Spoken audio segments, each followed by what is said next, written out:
Hello, আসসালামু আলাইকুম everyone. সবাইকে ওয়েলকাম জানাচ্ছি আমাদের আজকের ইম্পর্টেন্ট একটি ক্লাসে। Dear students, right forms of ভার্বের এই ক্লাসে তোমাদেরকে আমি সবাইকে ওয়েলকাম জানাচ্ছি।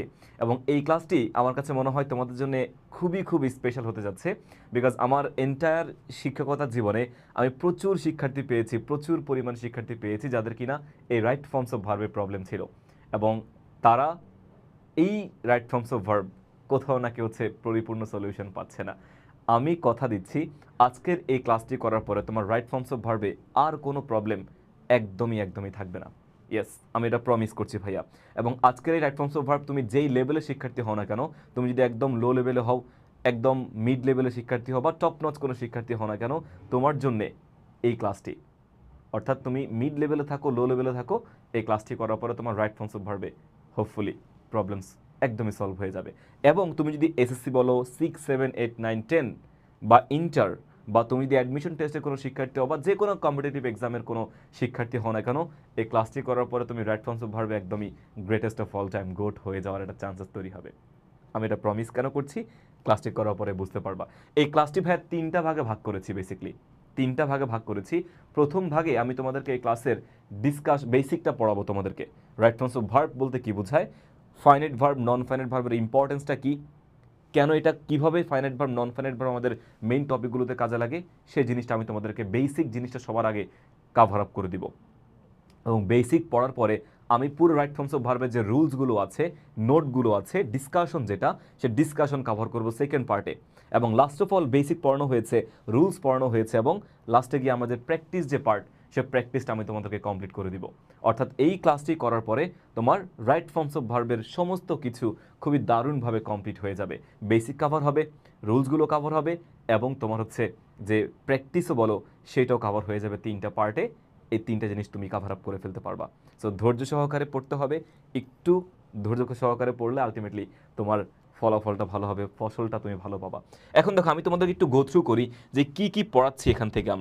আমি কি পড়াচ্ছি দেখো, এখান থেকে প্রথমত হচ্ছে আমি তোমাদেরকে বেসিকটা পড়াচ্ছি। ফাইনাইট ভার্ব, নন ফাইনাইট ভার্ব কাকে বলে সেটা তোমাদেরকে আমি দেখাবো।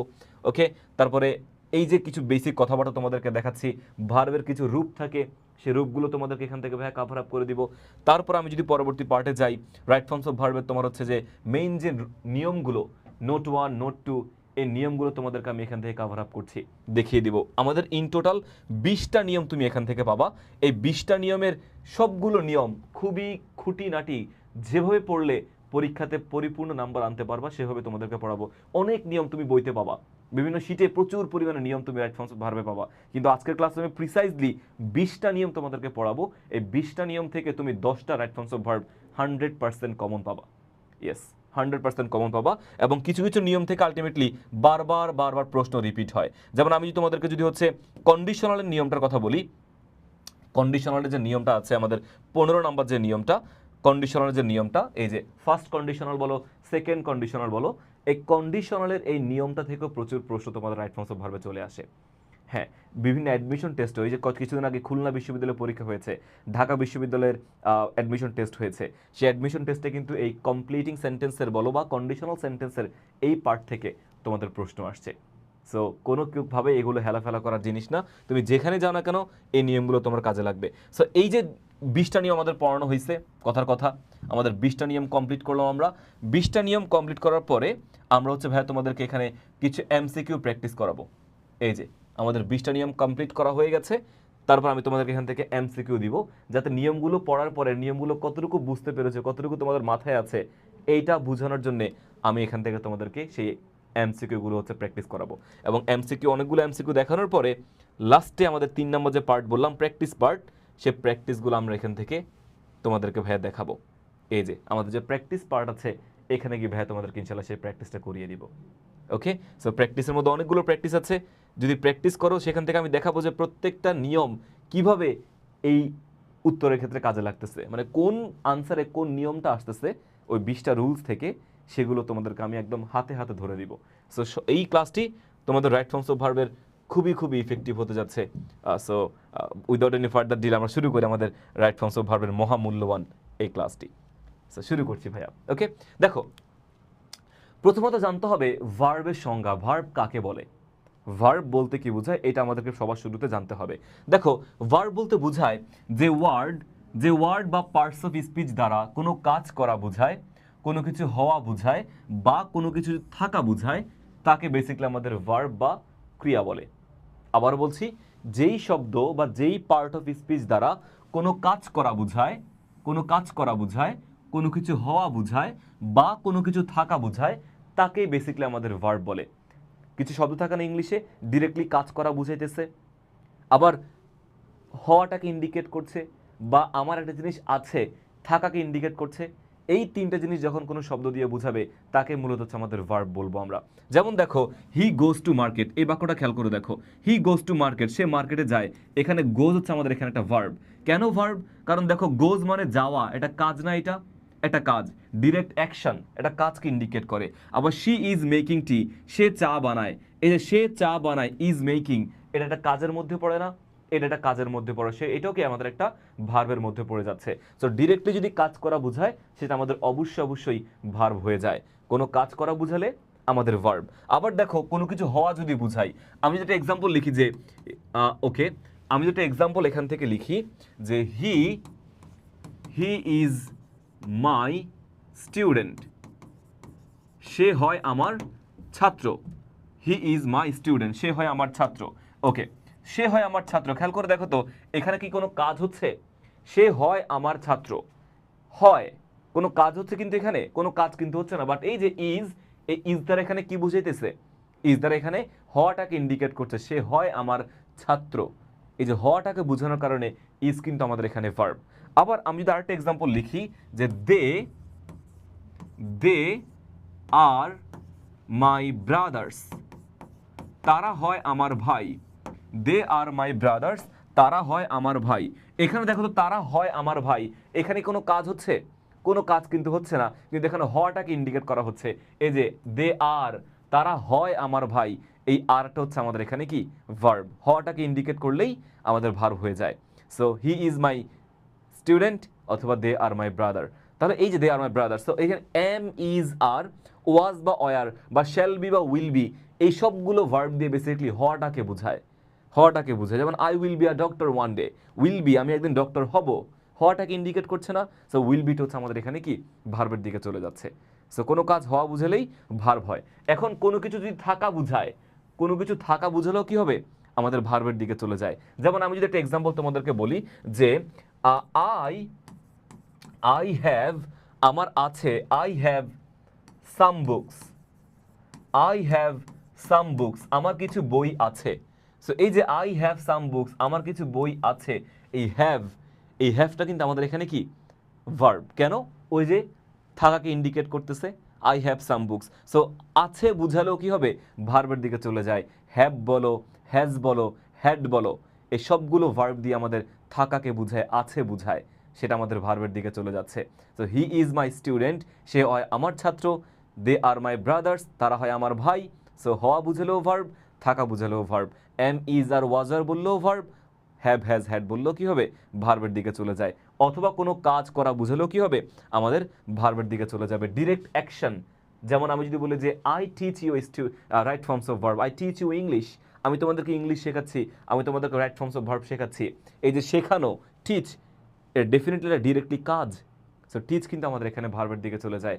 অথবা আমি যদি বলি হচ্ছে যে হি গোজ টু মার্কেট, সে মার্কেটে যায়, যে গোজ ডিরেক্ট অ্যাকশন, এটা আমাদের ভার্ব। বা we play cricket in the field, আমরা মাঠে ক্রিকেট খেলি, এই যে প্লে ডিরেক্টলি কাজ না, ডিরেক্টলি কাজ করলেও কি হবে? অবশ্যই সেটা ভার্বের দিকে চলে যাবে। সো কোনো কাজ করা বুঝালে ভার্ব হবে, কোনো কিছু হওয়া বুঝালে ভার্ব হবে, এবং কোনো কিছু যদি থাকা বুঝায় সেটা আমাদের ভার্বের দিকে চলে যাচ্ছে। এই তিনটা জিনিস যেই শব্দ দিয়ে বুঝাবে সেই শব্দটা আমাদের ভার্বের দিকে যাবে। ওকে, এখন দেখো এই যে ভার্ব, এই ভার্বকে প্রধানত দুইটা ভাগে ভাগ করা হয়েছে। আমাদের ভার্বের প্রধানত অনেকগুলো প্রকারভেদ আমরা ইংলিশে ভার্বের ক্ষেত্রে পেয়ে যাই। ট্রানজিটিভ ভার্বের কথা আমরা শুনতে পাই, ইনট্রানজিটিভ ভার্বের কথা আমরা শুনতে পাই, কি বলে এটাকে, তোমার প্রিন্সিপাল ভার্ব, অক্সিলারি ভার্বের কথা আমরা শুনতে পাই, বা হচ্ছে যে লিঙ্কিং ভার্বের কথা শুনতে পাই, quasi passive verb, lexical verb, causative ভার্বের কথা আমরা শুনতে পাই। সো বিভিন্ন রকমের ভার্ব ইংলিশে আছে, এবং যত রকমের ভার্ব তুমি ইংলিশে পাও না কেন, এই প্রত্যেকটা ভার্ব আলটিমেটলি হয় ফাইনাইট ভার্ব আর নয়তো হচ্ছে আমাদের নন ফাইনাইট ভার্ব। সো ভার্বকে প্রধানত এই দুই ভাগে ভাগ করা হয়েছে, ফাইনাইট ভার্ব এবং হচ্ছে আমাদের নন ফাইনাইট ভার্ব। ফাইনাইট ভার্বের বাংলাটা কি দেখো ভাইয়া, ফাইনাইট ভার্বকে বাংলাতে বলা হয় সমাপিকা ক্রিয়া। ফাইনাইট ভার্বের বাংলা হচ্ছে আমাদের সমাপিকা ক্রিয়া এবং নন ফাইনাইট ভার্বের বাংলা হচ্ছে আমাদের অসমাপিকা ক্রিয়া। সমাপিকা ক্রিয়া এবং হচ্ছে আমাদের অসমাপিকা ক্রিয়া। এই দুইটা ভার্ব হচ্ছে আমাদের ইংলিশের একদম মেজর দুই ধরনের ভার্ব। সো ইংলিশের বিভিন্ন জায়গায় তুমি দেখবা যখন তুমি right forms of verb solve করতে যাবা, এই ফাইনাইট নন ফাইনাইট ভার্ব তোমাকে শিখতে হচ্ছে, অ্যাপ্লাই করতে হচ্ছে, মাথায় রাখতে হচ্ছে। তুমি যখন কারোর সাথে স্পিকিং কথাবার্তা বলতে যাবা, তখনও তোমার এই রাইট ফর্মস অফ ভার্বের ফাইনাইট এবং নন ফাইনাইট ভার্ব তোমার কাজে লাগবে। তুমি গ্রামার অ্যাপ্লাই করো, তুমি স্পিকিং প্র্যাকটিস করো, তুমি যার সাথে যে কোনো জায়গায় কমিউনিকেট করো না কেন, এই আমাদের ফাইনাইট এবং নন ফাইনাইট ভার্বের ব্যবহার তোমার যে কোনো জায়গায় তোমাকে কাজে লাগবে। তুমি বিসিএস অ্যাডমিশন টেস্টে বিসিএস পরীক্ষা দিতে যাচ্ছ, ঢাকা বিশ্ববিদ্যালয়ে যে কোনো কম্পিটিটিভ এক্সামে পরীক্ষা দিতে যাও, এই ফাইনাইট নন ফাইনাইট ভার্ব থেকে তোমার প্রশ্ন আসবে। বা প্রশ্ন ডিরেক্টলি এখান থেকে না আসলেও যেই প্রশ্ন আসুক না কেন, এই কনসেপ্টটা তোমাকে সেখানে অ্যাপ্লাই করতে হবে। সো অবশ্যই কিন্তু এই ফাইনাইট এবং নন ফাইনাইট ভার্বের ব্যবহারটা জানতেই হবে। যদি এটা না বুঝো, রুলস কিন্তু আলটিমেটলি কাজে লাগবে না। দেখো ফাইনাইট ভার্ব কোনটা, নন ফাইনাইট ভার্ব কোনটা, এইটা দুইটা টেকনিক ফলো করে আমরা ইজিলি বের করে ফেলতে পারি।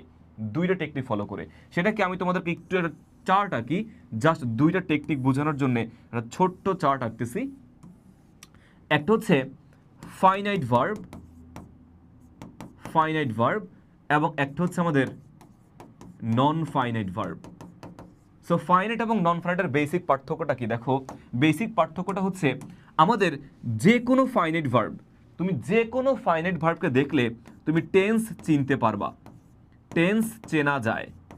আমাদের ফাইনাইট ভার্বকে দেখলে সব সময় টেন্স আইডেন্টিফাই করা যায়। এটা প্রেজেন্ট টেন্স, শুধু ভার্বের দিকে তাকালেই তুমি প্রেজেন্ট টেন্স নাকি পাস্ট টেন্স নাকি ফিউচার টেন্স, ওই টেন্স তুমি ভার্ব দেখলেই সাথে সাথেই তুমি ডিরেক্টলি বলে ফেলতে পারবে এটা আমাদের প্রেজেন্ট, পাস্ট অথবা ফিউচার টেন্স। সো ফাইনাইট ভার্বকে দেখলে তোমার টেন্স চেনা যায়। দুই নম্বরটা হচ্ছে নন ফাইনাইট ভার্বটা হচ্ছে, নন ফাইনাইট ভার্বকে দেখলে তুমি কখনোই টেন্স চিনতে পারবা না, টেন্স চেনা যায় না। নন ফাইনাইট ভার্বকে দেখলে কখনোই তুমি টেন্স আইডেন্টিফাই করতে পারবে না। এটা কোন টেন্সে আছে, বাক্যটা কোন টেন্সে আছে, এটা তুমি কখনোই বলতে পারবে না শুধু ভার্বের দিকে তাকালেই। ফুল সেন্টেন্স পড়ে বুঝতে পারবা, কিন্তু শুধু ভার্বের দিকে তাকালে তুমি টেন্স নন ফাইনাইট ভার্ব দিয়ে কখনোই বুঝবা না। আমরা এক্সাম্পল তোমাদের একটু পরে দিব। আচ্ছা, দুই নম্বর যে বৈশিষ্ট্য ফাইনাইট এবং নন ফাইনাইটের, সেটা হচ্ছে যে ফাইনাইট ভার্ব সবসময় তুমি দেখবা সাবজেক্টের পরে বসে, সবসময় সাবজেক্টের পরে বসে। সবসময় আমাদের ফাইনাইট ভার্ব তুমি সবসময় দেখবা এটা সাবজেক্ট এবং তার ঠিক পরে হচ্ছে আমাদের ফাইনাইট ভার্ব বসতেছে। যেমন এই যে আচ্ছা আমি একটু পরে এক্সাম্পল দিকে যাব, এখন প্রবলেম নাই। যেমন দেখো সাবজেক্টের পরে বসে, কিন্তু নন ফাইনাইট ভার্ব দেখো, নন ফাইনাইট ভার্ব কখনোই সাবজেক্টের পরে বসে না, কখনোই কি তোমার হচ্ছে সাবজেক্টের পরে বসে না। সো দুইটা বৈশিষ্ট্য এখানে, টেন্স চেনা যায় এবং সাবজেক্টের পরে বসে। কোন ভার্ব? Finite verb. নন ফাইনাইট ভার্ব টেন্স কখনোই চেনা যায় না এবং তোমার হচ্ছে কি কখনোই সাবজেক্টের পরে বসে না, কখনোই সাবজেক্টের পরে বসে না। যেমন দেখো এখানে এক্সাম্পল খেয়াল করে দেখো, যেটা আমরা ভার্বের যে এক্সাম্পলটা দিছিলাম তোমাদেরকে, দেখো এখানে হি গোজ টু মার্কেট, সে মার্কেটে যায়। দেখো এই যে গোজ, এই গোজকে দেখলে কি আমাদের টেন্স চেনা যায় না? কোন টেন্স? গোজটা কোন টেন্স? প্রেজেন্ট টেন্সে কিন্তু আমাদের গোজটা আছে। আবার দেখো এই যে হি, এই হিটা কি আমাদের সাবজেক্ট না? হি হচ্ছে আমাদের সাবজেক্ট। সো টেন্স চেনা যায় এবং সাবজেক্টের পরে কে বসছে? আমাদের ভার্বটা বসছে। সো টেন্স চেনা যায় আবার সাবজেক্টের পরে বসছে, এটা আমাদের কি ভার্ব? এটা হচ্ছে আমাদের ফাইনাইট ভার্ব। আবার দেখো শি আমাদের সাবজেক্ট, এই শি এর পরে কি? শি এর পরে হচ্ছে আমাদের ইজ মেকিংটা হচ্ছে আমাদের ভার্ব। তাহলে এটা কি আমাদের হচ্ছে সাবজেক্টের পরে বসছে এবং ইজ মেকিং কোন টেন্স? Present tense. তাহলে এটা আমাদের কি ভার্ব? ফাইনাইট ভার্বের দিকে যাচ্ছে। সো টেন্স চেনা যায় এবং সাবজেক্টের পরে হচ্ছে আমাদের ফাইনাইট ভার্বটা বাক্যে ব্যবহৃত হয়। আর নন ফাইনাইট ভার্ব কখনোই সাবজেক্টের পরে বসবে না। এক্সাম্পল খেয়াল করে দেখো। আচ্ছা বাই দ্য ওয়ে দেখো, কখনোই সাবজেক্টের পরে নন ফাইনাইট ভার্ব বসে না। যেমন আমি যদি বলি যে সাবজেক্ট, এই সাবজেক্ট একটু আগে যেটা বললাম তোমাদেরকে, সাবজেক্ট, এই যে হিটাকে আমাদের সাবজেক্ট, এই সাবজেক্টের পরে ঠিক পরে কখনো তুমি নন ফাইনাইট ভার্বকে পাবা না। কিন্তু নন ফাইনাইট ভার্ব সাবজেক্টের জায়গায় বসতে পারে, নন ফাইনাইট ভার্ব সাবজেক্টের জায়গায় বসতে পারে, কিন্তু কখনোই সাবজেক্টের পরে নন ফাইনাইট ভার্ব বসে না। নিজেই সাবজেক্ট হতে পারে কিন্তু কখনোই সাবজেক্টের পরে নন ফাইনাইট ভার্ব বসে না। আমি দুটো ডিটেলস এক্সাম্পল তোমাদেরকে দেই, চলো, তাহলে আরো বেশি তোমাদের কাছে সহজ মনে হবে ফাইনাইট এবং নন ফাইনাইট। দুটো এক্সাম্পল খেয়াল করে দেখো। আমি যদি বলি এখানে যে যদি বলি এরকম যে he goes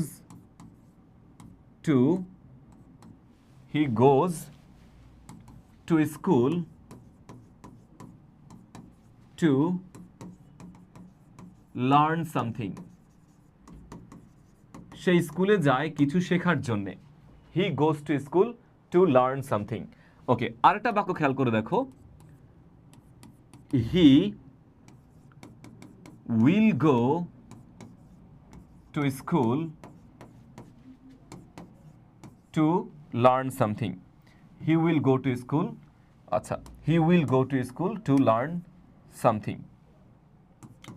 all right, to learn something. Okay, এই দুটো বাক্য খেয়াল করে দেখো তো ভাইয়া, সেই স্কুলে যায় কিছু শেখার জন্যে। দেখো এই যে গোজ একটা কিন্তু আমাদের ভার্ব, এখানে এই গোজ কিন্তু আমাদের একটা ভার্ব, তাই না? আমাদের গোজ কিন্তু একটা ভার্ব এখানে। আচ্ছা, এই যে গোজ হচ্ছে আমাদের একটা এখানে একটা ভার্ব। আবার দেখো টু লার্ন সামথিং, এই যে টু লার্ন কিন্তু এখানে আরেকটা ভার্ব না? আরেকটা ভার্ব কিনা ভাইয়া? আরেকটা ভার্ব। সো এই যে বাক্যটা খেয়াল করে দেখো, এখানে he goes to school to learn something, সে স্কুলে যায় কিছু শেখার জন্য। এই বাক্যে এইটা একটা ভার্ব, গোজ, যাওয়া, কাজ, এর একটা ভার্ব। টু লার্ন, শেখা, মানে শেখাও তো একটা কাজের মধ্যে পড়ে না? একটা কাজ কিন্তু, তাহলে এইটা তো একটা ভার্ব। তাহলে একটা বাক্য এখানে কয়টা? এখানে বাক্য হচ্ছে একটা, এইটা একটা বাক্য, এই বাক্যে গোজ একটা ভার্ব এবং টু লার্ন হচ্ছে আমাদের আরেকটা ভার্ব। বাক্য একটা, বাট ভার্ব হচ্ছে কি দুইটা। বাক্য একটা, ভার্ব আমাদের এখানে ভার্ব কয়টা? ভার্ব হচ্ছে আমাদের এখানে দুইটা। আবার দেখো he will go to school, সে স্কুলে যাবে, উইল গো যাবে, এটা কাজের মধ্যে পড়ে। আবার টু লার্ন, এইটাকে একটা কাজের মধ্যে পড়ে না? সো এইটাকে আমাদের আরেকটা ভার্বের মধ্যে পড়ে যাচ্ছে। দুইটা ভার্ব, উইল গো একটা ভার্ব এবং টু লার্ন হচ্ছে আমাদের আরেকটা ভার্ব। বাক্য কয়টা? বাক্য কিন্তু হচ্ছে এখানে আমাদের একটাই। সো একটা বাক্যে দুইটা ভার্ব, নিচের বাক্য একটা, বাট ভার্ব হচ্ছে দুইটা। একটা কথা ইংলিশে সবসময় মাথায় রাখবা, সবসময় একদম বেদ বাক্যের মতো মুখস্থ ঠোঁটস্থ ব্রেডের মধ্যে একদম গেঁথে রাখবা। কি সেটা? সেটা হচ্ছে একটি বাক্যে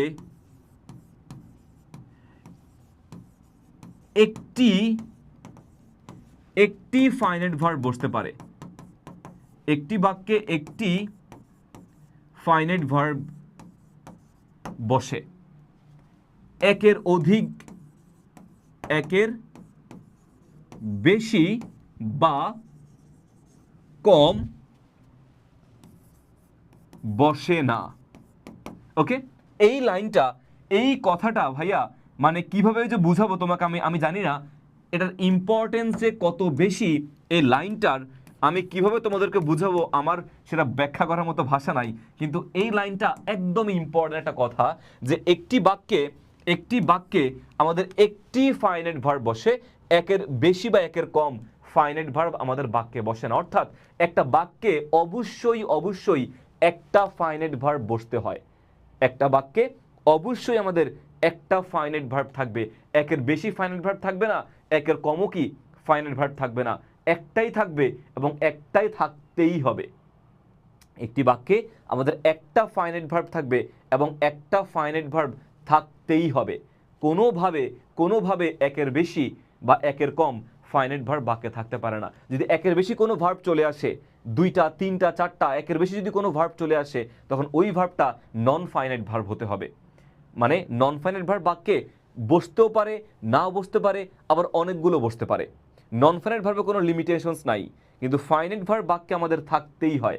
এবং প্রত্যেকটা বাক্যে আমাদের একটা করে ফাইনাইট ভার্ব বসতেই হবে। একের বেশিও বসতে পারবে না, একের কমও বসতে পারবে না। আর নন ফাইনাইট ভার্ব বাক্যে থাকতেও পারে, নাও থাকতে পারে, আবার অনেকগুলো থাকতে পারে, সেটার জন্য কোনো লিমিটেশনস নাই।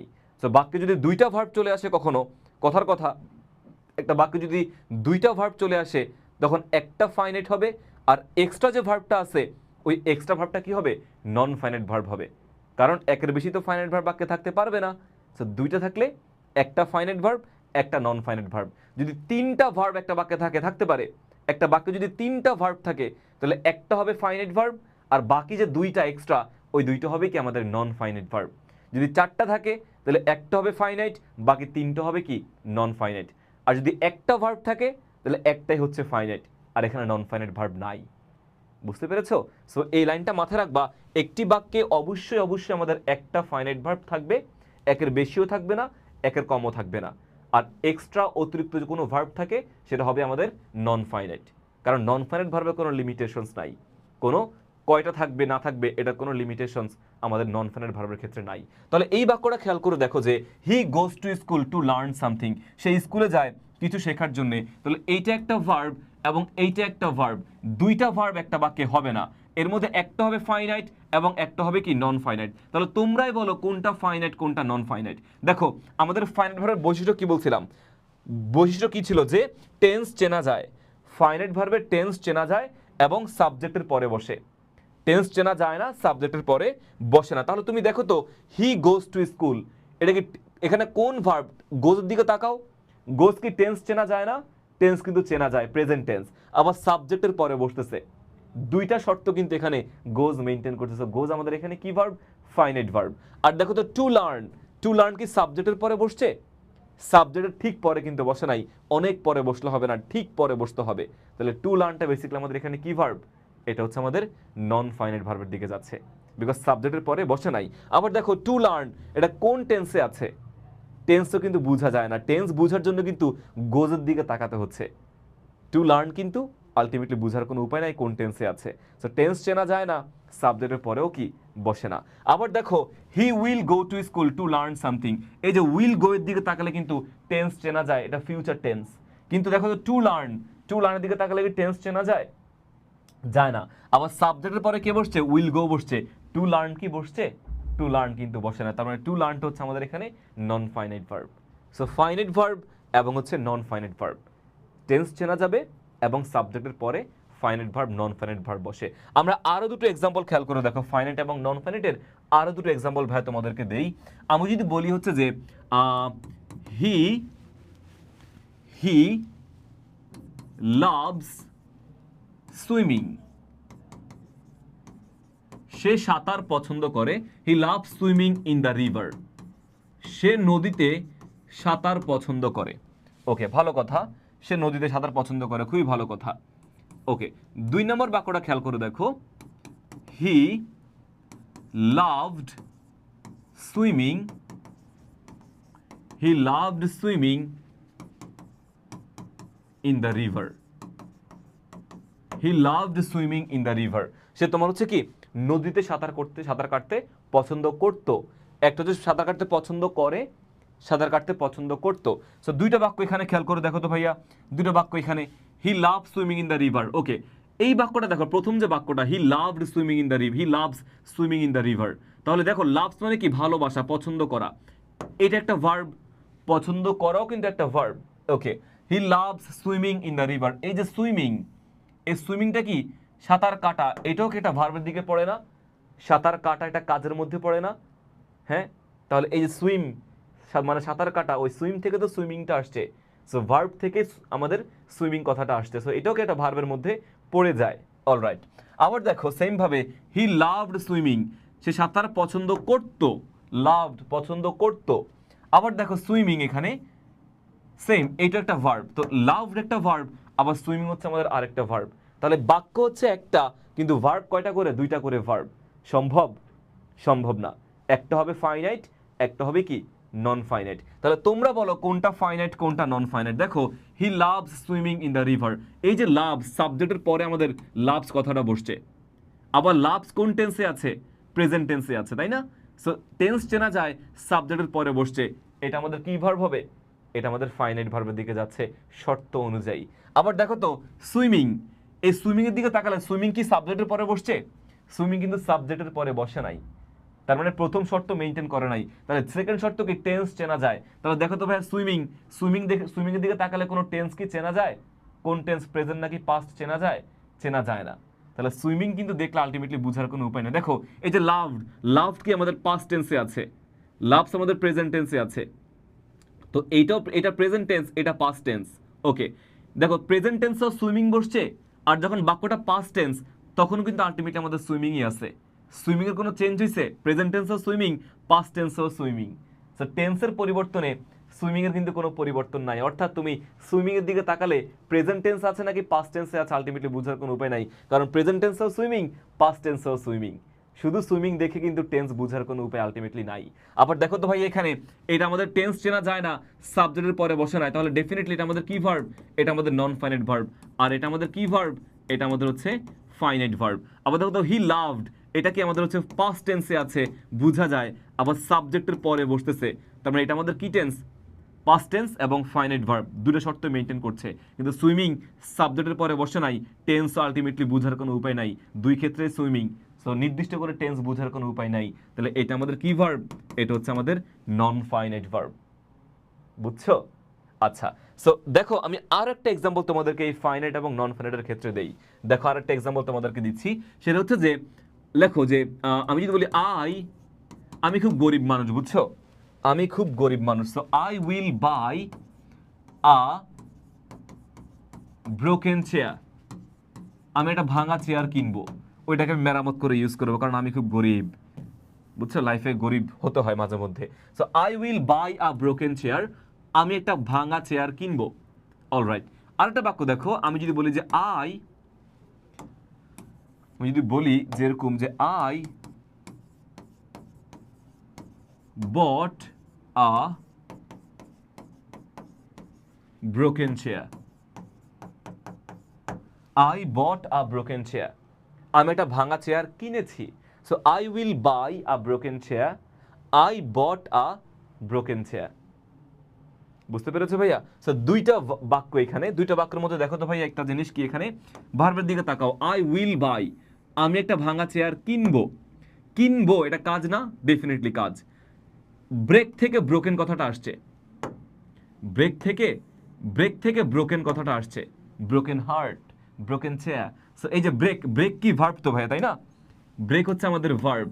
সো ব্রেকের V1 হচ্ছে ব্রেক, ব্রোক হচ্ছে আমাদের কি V2, তাই না? আর ব্রোকেনটা হচ্ছে আমাদের কি V3। So break, broke, broken, এই যে V3 আলটিমেটলি কি ভার্ব থেকেই ব্রোকেনটা আসছে। ওকে, এটা একটা ভার্ব ধরে নিলাম। এরপরে বাক্যটা দেখো, বট কিনেছিলাম, এটা কাজ, পাস্ট টেন্স, আবার ব্রোকেনটা একটা ভার্ব। তাহলে এটা একটা ভার্ব, এটা একটা ভার্ব, বাক্য একটা ভার্ব দুইটা সম্ভব না। তাহলে একটা ফাইনাইট একটা নন ফাইনাইট, তুমি বলো কোনটা ফাইনাইট কোনটা নন ফাইনাইট। দেখো দেখো এই যে সাবজেক্টের পরে কে বসছে? আমাদের উইল বাই, ভার্বটা সাবজেক্টের পরে বসছে, এবং উইল বাই কোন টেন্সে আছে? ফিউচার টেন্স, বোঝা যায় না? আচ্ছা, আবার দেখো তো বট সাবজেক্টের পরে কে বসছে? বট বসছে, কোন টেন্সে আছে? Past tense. তার মানে এইটাও কি আমাদের পাস্ট টেন্স, আলটিমেটলি টেন্স কিন্তু বোঝা যায়। সো এই বাক্যে সাবজেক্টের পরে বসছে এইটা, এই বাক্যে সাবজেক্টের পরে বসছে এইটা, এবং দুটো ভার্বেরই টেন্স চেনা যায়। সো এইটা আমাদের কি ভার্ব? এটা হচ্ছে আমাদের ফাইনাইট ভার্ব, এবং এইটা আমাদের কি ভার্ব? এটা আমাদের নন ফাইনাইট ভার্ব। সরি এটাও ফাইনাইট ভার্ব, সরি। সো এটা ফাইনাইট এবং এটা ফাইনাইট। এবং এই যে ব্রোকেন এবং ব্রোকেন, এটা কি সাবজেক্টের পরে বসছে? বসে নাই। আবার দেখো তো ফিউচার টেন্স, এটা আমাদের ফিউচার টেন্স, সেখানেও ব্রোকেন, পাস্ট টেন্স সেখানেও ব্রোকেন। তাহলে শুধু ব্রোকেন দেখলে কি টেন্স চেনা যাবে ফিউচার টেন্সে নাকি পাস্ট টেন্সে আছে? বিকজ সব টেন্সে তো ব্রোকেনই থাকে, প্রেজেন্ট টেন্স বললেও সেখানে ব্রোকেনই হবে। সো টেন্সের পরিবর্তনে ব্রোকেন পরিবর্তন হয় না, মানে ব্রোকেন দেখলে টেন্স কিন্তু আলটিমেটলি বোঝার কোনো উপায় নাই, কারণ সব টেন্সে ব্রোকেন সেম। আলাদা করে বোঝার কোনো উপায় নাই কোন টেন্সে কি ব্রোকেন বসতেছে। সো এটা আমাদের কি ভার্ব? এটা হচ্ছে আমাদের নন ফাইনাইট ভার্ব। এটা নন ফাইনাইট এবং এটা হচ্ছে non finite. So finite verb এবং হচ্ছে আমাদের নন ফাইনাইট ভার্বের তিন ধরনের এক্সাম্পল আমি তোমাদেরকে দিয়েছি। এই তিন ধরনের এক্সাম্পলের মধ্যে আমি তোমাদের একটা সামারি করে দেই। এতক্ষণ আমরা থিওরিটিক্যালি ডিটেইলস দেখেছি, ডিটেইলস ব্যাখ্যা আমরা এতক্ষণ দেখছি। এখন আমি তোমাদেরকে একটা শর্টকাট টেকনিক বলে দিব, ফাইনাইট এবং নন ফাইনাইট ভার্ব বের করার উপায়টা কি। শর্টকাট টেকনিকটা কি আমি এখানে তোমাদেরকে দেখাই। আমাদের শর্টকাটটা আমি তোমাদেরকে এখানেই দেখাইতেছি। ওকে, জাস্ট আ মিনিট প্লিজ, আমি তোমাদেরকে শর্টকাটটা এখানে দেখাইতেছি। ঠিক আছে, ওকে, শর্টকাটটা খেয়াল করে দেখো। এই যে বাক্যটা, এখানে নন ফাইনাইট ভার্বটা কি রকম? Break, broke, broken. এই ব্রোকেনটা হচ্ছে আমাদের এখানে কি? ব্রোকেনটা হচ্ছে আমাদের কি ভার্বের V3 ফর্ম না? পাস্ট পার্টিসিপল ফর্ম না ভাইয়া? ভার্বের পাস্ট পার্টিসিপল ফর্ম। আবার দেখো আগের যে বাক্যটা ছিল ওই বাক্যে নন ফাইনাইট ভার্বটা কেমন ছিল? এই যে সুইম, সুইম আমাদের কি ছিল? মেইন ভার্ব ছিল, এবং সুইমের সাথে কি আইএনজি যুক্ত হয়েছে না ভাইয়া? আইএনজি যুক্ত হয়েছে, তাহলে এটা আমাদের ভার্ব, ভার্ব প্লাস আইএনজি। তাহলে নন ফাইনাইট ভার্বটা কেমন হতে পারে? আমি যদি সুইম লিখি, সুইম থেকে সুইমিং লিখি, তাহলে এটা হচ্ছে আমাদের কি verb plus ING, verb plus ING. এখন প্রথম যে এক্সাম্পলটা ছিল সেটা কি ছিল? টু প্লাস লার্ন, তাহলে টু এবং লার্নটা হচ্ছে আমাদের ভার্ব, তাহলে টু প্লাস ভার্ব। সো এই আরেকটা নন ফাইনাইট ভার্বের ধরন হচ্ছে আমাদের টু প্লাস ভার্ব। সো আমি যদি টু লার্ন লিখি এখানে, টু লার্ন, তাহলে এটা কি আমাদের টু প্লাস ভার্ব। ওকে, তিন ধরনের নন ফাইনাইট ভার্বের এক্সাম্পল আমি তোমাদেরকে দিয়েছি। প্রথম যে নন ফাইনাইট ভার্বটা ছিল সেটা কি টু প্লাস ভার্ব ছিল। এরপর নন ফাইনাইট ভার্বটা সুইমিং মানে ভার্ব প্লাস আইএনজি ছিল, এবং এর পরবর্তী নন ফাইনাইট ভার্বটা কি ছিল?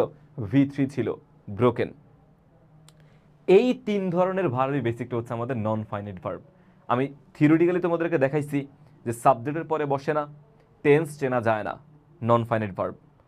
আর ফাইনাইট ভার্ব সাবজেক্টের পরে বসে, টেন্স চেনা যায়, ফাইনাইট ভার্ব। এই যে non finite verb V3, ING এবং টু প্লাস ভার্ব, এই তিন ধরনের ভার্বই আলটিমেটলি আমাদের নন ফাইনাইট ভার্ব হতে পারে। তুমি যখনই দেখবা সাবজেক্টের পরে কোনো ভার্ব বসে নাই, নন ফাইনাইট ভার্ব না, এই নন ফাইনাইট ভার্ব এই তিন রকমের যে কোনো একটা ভার্ব নন ফাইনাইট হবেই। তুমি ওই ভার্বটা দেখবা, এই তিন রকমের যে কোনো একটা তুমি আলটিমেটলি পাচ্ছ। বুঝছো? হয় সেটা আমাদের V3 হবে, না সেটা আমাদের ভার্ব প্লাস আইএনজি হবে, না সেটা আমাদের কি হবে? টু প্লাস ভার্ব হবে। সো যে কোনো ভার্ব, যে কোনো নন ফাইনাইট ভার্ব এই তিন রকমেরই হয়। এর বাইরে আর কোনো নন ফাইনাইট ভার্বের ফর্ম নাই, এর বাইরে আর কোনো নন ফাইনাইট ভার্বের ফর্ম নাই। সো তিনটা ফর্ম কি কি? প্রথমটা হচ্ছে আমাদের টু প্লাস ভার্ব, কোনো ভার্বের আগে যদি টু যুক্ত হয় সেটা আমাদের নন ফাইনাইট ভার্ব। এরপর হচ্ছে আমাদের ভার্ব প্লাস আইএনজি, কোনো ভার্বের সাথে যদি আইএনজি যুক্ত হয় সেটা আমাদের নন ফাইনাইট ভার্ব, এবং কোনো ভার্ব যদি হচ্ছে V3 হয় সেটা আমাদের নন ফাইনাইট ভার্ব। এই তিন রকমের বাইরে আর যত রকমের ভার্ব পাও সবগুলো হচ্ছে আমাদের ফাইনাইট ভার্ব। এবং সাবজেক্টের পরে তুমি যে কোনো ভার্ব যদি পাও, কখনো এই তিন রকমের ভার্ব তুমি সাবজেক্টের পরে পাবা না। ফাইনাইট ভার্ব সাবজেক্টের পরে বসে, সেটা অন্য রকম, মানে এই তিন রকমের বাইরে। আর যখনই দেখবা সাবজেক্টের পরে কোনো ভার্ব নাই, টেন্স চেনা যায় না, নন ফাইনাইট, এবং ওই নন ফাইনাইট ভার্বটা এই তিন রকমের যে কোনো একটাই আলটিমেটলি হবে। এই তিন রকমের যে কোনো একটাই আলটিমেটলি আমাদের হবে। বুঝতে পারছো? আমি যদি তোমাদেরকে যদি বলি যে টু প্লে, টু প্লে এটা কি ধরনের ভার্ব?